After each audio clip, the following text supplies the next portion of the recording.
मेरा रंग ते बसंती चोला, मेरा रंग ते बसंती चोला, मेरा रंग ते बसंती चोला, मेरा रंग ते बसंती चोला, माए रंग दे बसंती चोला। किसी एक देशभक्त का नाम सर्वोपरि रूप से आज किसी भी नौजवान की जुबान पर होगा तो उसका नाम होगा सरदार भगत सिंह। क्यों? खास इसलिए कि एक बहुत ही कम उम्र में उनका बलिदान हुआ इस देश की आजादी के लिए, और वो जो बलिदान था अपने आप में एक छोटा बलिदान नहीं था। उनके बलिदान ने जो एक क्रांति की नई दिशा दे दी थी, वो एक इतिहास की लंबी एक नजीर थी। आज इस एपिसोड में हम आपको सरदार भगत सिंह जी के बारे में एक ऐसा विचार जो उनके जीवन से कभी जुड़ा ही नहीं, उनके जीवन में जिसका महत्व ही नहीं था, उसको उसका बनाकर के जिस रूप में दुनिया के सामने परोसने का एक षड्यंत्र किया गया, उसके खुलासे के रूप में आज हम अपनी बात को आपके बीच में रखेंगे।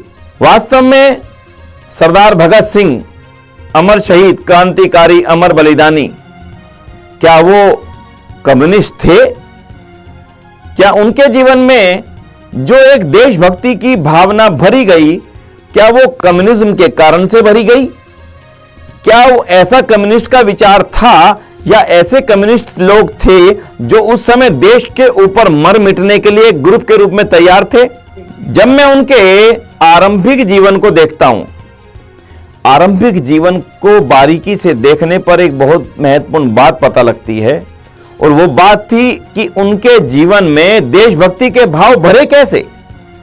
तो बंधुओं, दर्शकों को मैं एक बात विशेष रूप से आज ये बताना चाहूंगा, आर्य समाज के इतिहास का वो एक अमर बलिदानी पन्ना था, जिसको मैं गर्व से कहूंगा कि उनके जीवन में इनको संस्कारों को भरने का दायित्व यदि किसी संस्कार ने निभाया था तो वो संस्कार थे उनके पूज्य दादाजी के, और जिनका नाम था सरदार अर्जुन सिंह जी।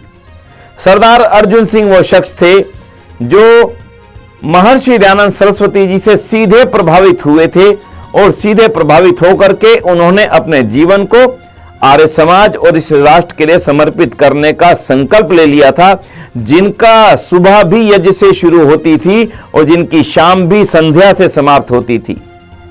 बंधुओं, उनका पूरा जीवन आर्य समाज की विचारधारा से न केवल ओतप्रोत था, बल्कि वो आर्य समाज के एक बहुत बड़े प्रचारक थे। और सरदार भगत सिंह जी का जन्म भी उनके इस संस्कारों के दौरान उनके घर पर हुआ, और उनके पूज्य पिताजी सरदार किशन सिंह, जो अपने पूज्य पिताजी के एक फॉलोअर थे और उनसे ही उन्होंने आगे जीवन में कुछ कार्य करने के संकल्प लिए थे, उस समय उनके जीवन में जो देशभक्ति के भाव भरे गए थे सरदार भगत सिंह जी के जीवन में, उन भावों को भरने का जो सही दायित्व था उनके पूज्य दादाजी सरदार अर्जुन सिंह जी और उनके पूज्य पिताजी सरदार किशन सिंह जी का था।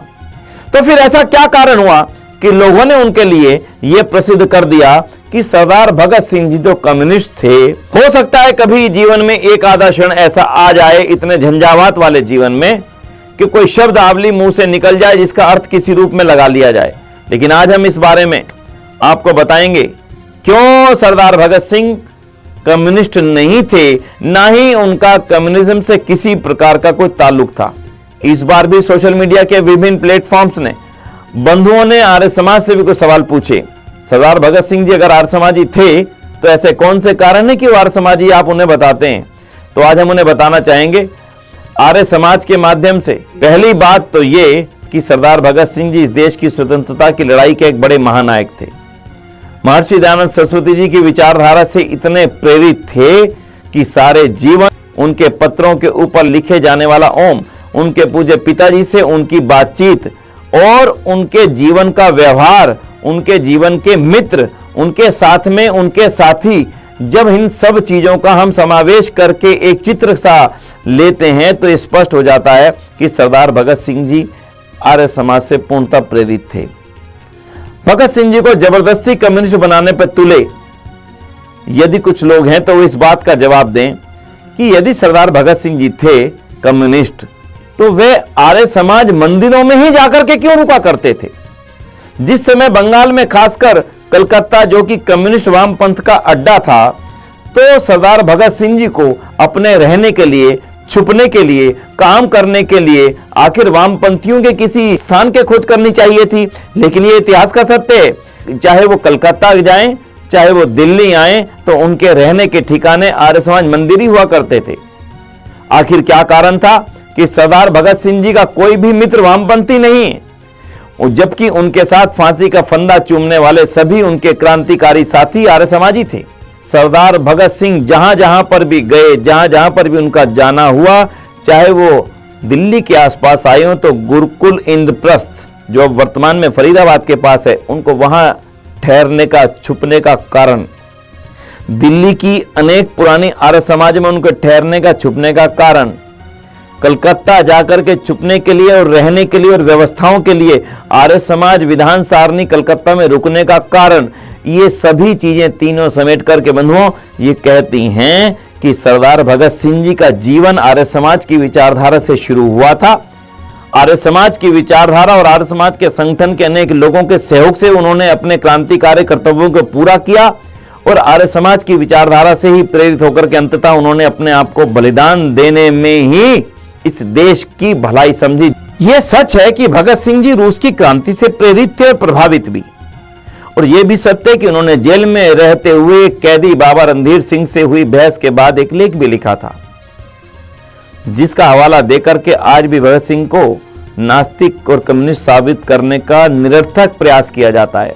आधुनिक भारत की क्रांति के जन्मदाता महर्षि दयानंद सरस्वती और उनके शिष्य पंडित श्यामजी कृष्ण वर्मा, जो क्रांतिकारियों के गुरु थे, प्रसिद्ध क्रांतिकारी दामोदर विनायक सावरकर, लाला हरदयाल, भाई परमानंद, मदनलाल ढींगड़ा, राम प्रसाद बिस्मिल इत्यादि शिष्यों ने स्वाधीनता संग्राम में कभी पीछे मुड़कर नहीं देखा।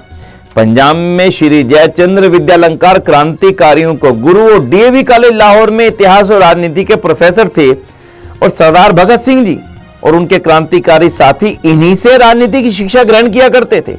उस समय आजादी का आंदोलन अपने चरम पर था। सभी स्थानों में ऐसी स्थिति थी कि देशभक्त क्रांतिकारियों को यदि कहीं आश्रय, भोजन और निवास मिलता था तो वह किसी आर्य समाजी के घर में ही मिल पाता था। अन्य दूसरे लोग तो इतने भयभीत थे कि उनको देने में भी अंग्रेज सरकार का विरोध झलकता था। दिल्ली में वो वीर अर्जुन के कार्यालय में स्वामी श्रद्धानंद जी महाराज, जो कि आर्य समाज के एक बहुत बड़े नेता थे, और पंडित इंद्र विद्या वाचस्पति जी के पास ही ठहरे थे।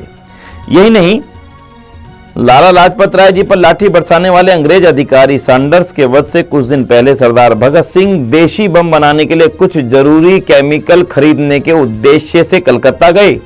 यह संस्मरण भगत सिंह जी के परिवार की सदस्य श्रीमती वीरेंद्र सिंधु ने एक पुस्तक भगत सिंह एवं उनके मृत्युंजय पुरखे नाम के ऐतिहासिक विवरण में दिया है।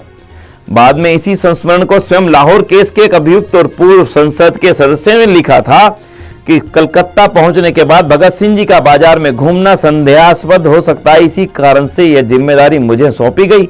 मैं बहुत सी दुकानों पर गया, अधिकतर दुकानदारों ने सरकारी प्रतिबंध के कारण केमिकल देने से इनकार कर दिया।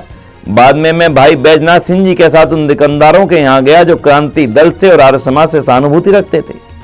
उनमें एक दुकानदार बी पाल था, उसने हमें केमिकल दे दिया। केमिकल एक मजदूर के सिर पर रखवा कर जाए कहाँ, ये असमंजस में थे।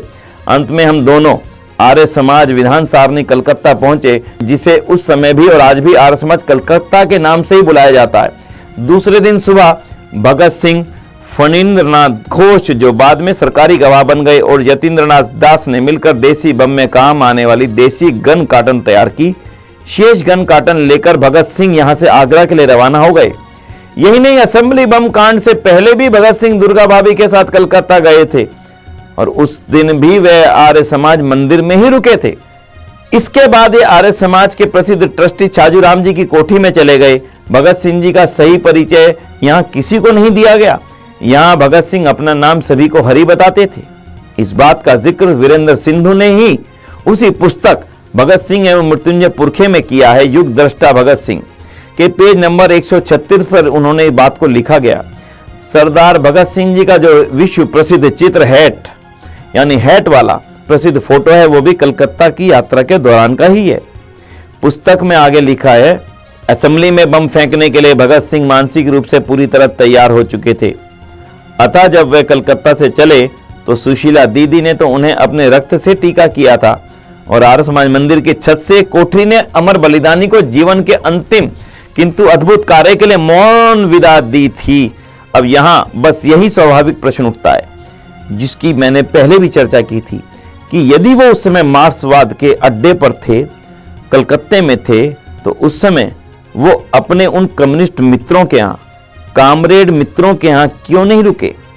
सरदार भगत सिंह जी कभी इन लोगों से ना मिले और ना इनके यहाँ पर जाना उनका हुआ। इतिहास में कहीं पर भी ये बातें नहीं आती हैं। इसका सरल सा उत्तर यही है, क्योंकि भगत सिंह जी कम्युनिस्ट नहीं थे, बल्कि निष्ठावान आर्य परिवार के निष्ठावान नौजवान थे। रंग दे मेरा रंग दे बसंती चोला, मेरा रंग दे बसंती चोला, मेरा रंग दे बसंती चोला, मेरा रंग दे बसंती चोला, माए रंग दे बसंती चोला।